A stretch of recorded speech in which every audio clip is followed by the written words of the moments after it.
Welcome to your Anime Senpais. I'm John. And I'm Richard. And today we're going to be talking about Sword Art Online Alicization, Episode 9. And if you enjoy our reviews, consider subscribing. And full spoilers ahead, so if you've not watched this episode, go ahead and stop this video, watch it, and then come back.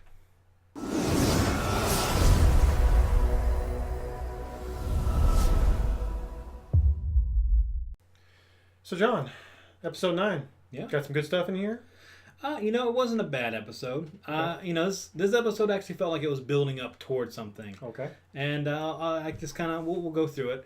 Had a nice little introduction at the beginning of the episode where Yu-Gi-Oh is confronted by Rios and Humbert, and they, challenge him to a sword match, and he's like, well, he almost declines it, but he does accept.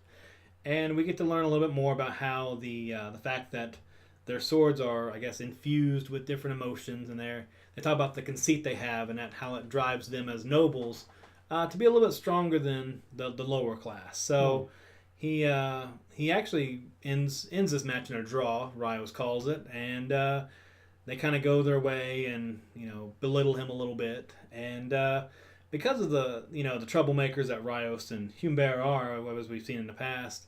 A couple days, 3 days go by, and Kirito and Yu-Gi-Oh are sitting around. They're like, "Hey, kind of figured there'd be a little retaliation, a little mischief, something. I mean, these guys are pretty petty, but nothing happens. They're like, well, maybe we should just chuck it up to Taboo Index is working, and they're following the rules, and everything's all peachy." And that's the end of the episode, right? That was great. So, we find out tomorrow's a day of rest.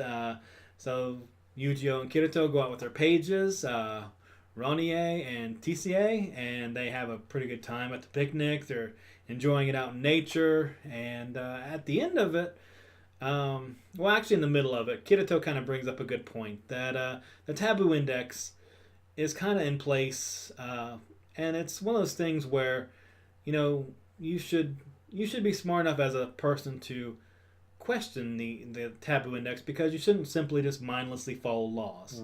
So that was kind of an interesting point he brought up. And they also brought up the fact that this is TCA and Ronnie brought up to them to look into, was that their friend Frenica had been kind of getting these humiliating requests, maybe even inappropriate requests by her elite disciple, the one she follows under. And, if they could kind of maybe look into that or help them out, what could they do? So they gave the advice, well, if she's having trouble, just, ask for a transfer. It's no big deal. And they said, well, by the way, who is her elite disciple? And, of course, it was Humbert, Zizak. And they're like, oh, that guy. No wonder we hadn't heard anything, retaliation. So they're like, well, all right, well, we'll take care of this. So we cut away to the fact that they go and confront both of them. Kirito and Yu-Gi-Oh does. And Rios is kind of like, whoa, why are you bringing all this up to us? And at this point, Humbert's kind of lost his cool, and Rios is kind of playing the cool one, and Rios has already lost his temper, but Rios kind of draws it back in their corner and says, well, why are you accusing us of these things? And Yu-Gi-Oh kind of says, well, we're just worried about your good name. Oh, yeah. So absolutely. Don't want to tarnish the good name of the first or second seat elite disciple. So they said, well, we appreciate that, but don't you worry, because because of that draw, Yu-Gi-Oh, this is Humbert's kind of point of view, was that because of that draw, he needed to try harder, he needed to practice harder.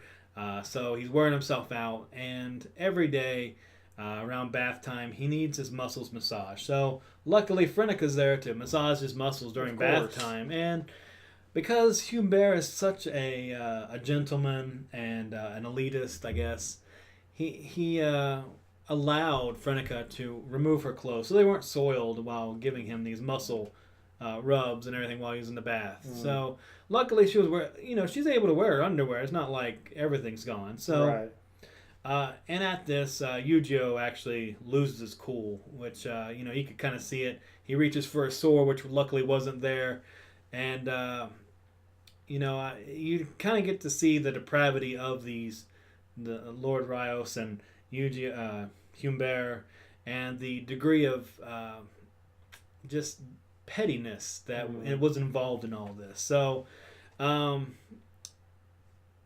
they threaten an investigation. They're like, well, if you don't stop this, we're going to put in an investigation against you guys. And they're like, well, no problems from us. Don't worry about us. We're good. So the episode kind of at this point kind of goes out into the hallway, and Kirito's like, whoa, remember that word I taught you earlier in the episode was stay cool. And this is what you need to do because these two are playing you, Yuji. They're kind of trying to get a rise out of you to try to make you step out of line. So at the very end, we kind of find out that this is the next day. TCA comes to Eugeo and kind of checks in, says, hey, my stuff's all done, does her daily check-in, and they kind of have this talk, and at the end of it, TCA thanks Eugeo for approaching these two and on Frenika's behalf, and we even find out that in the back of TCA's mind, she's actually afraid of marrying someone like Humbert. So just the corruptness of people like that just kind of shows that, it doesn't do good for anybody, but especially for women in this, I guess, civilization where it's kind of like arranged marriages. You can kind of see the fear as she kind of asks Eugeo, if it's at all possible, I would like you to try to obtain this one status so that maybe I could marry you or someone like you, or at least, some kind of hope for that. But overall, it was an interesting episode. A lot of things kind of seem to be in the works. It seems like there's something starting here that's kind of simmering, that's going to kind of get to a boiling point. And I think it's just how Rios and Humbert were treated, that they're not going to let this go. Yeah. And I don't know. I hate to say it, but they seem like they're petty enough that this is going to just end badly for Kirito and Eugeo, whatever they got planned for them. So, I don't know. Overall, like I said, it's just kind of meh episode, but yeah, it does have an inner workings to it that were kind of interesting. So, yeah. All right. But that's my review for Sword Art this week, and we'll dive in episode 10 next week. So, thanks for watching.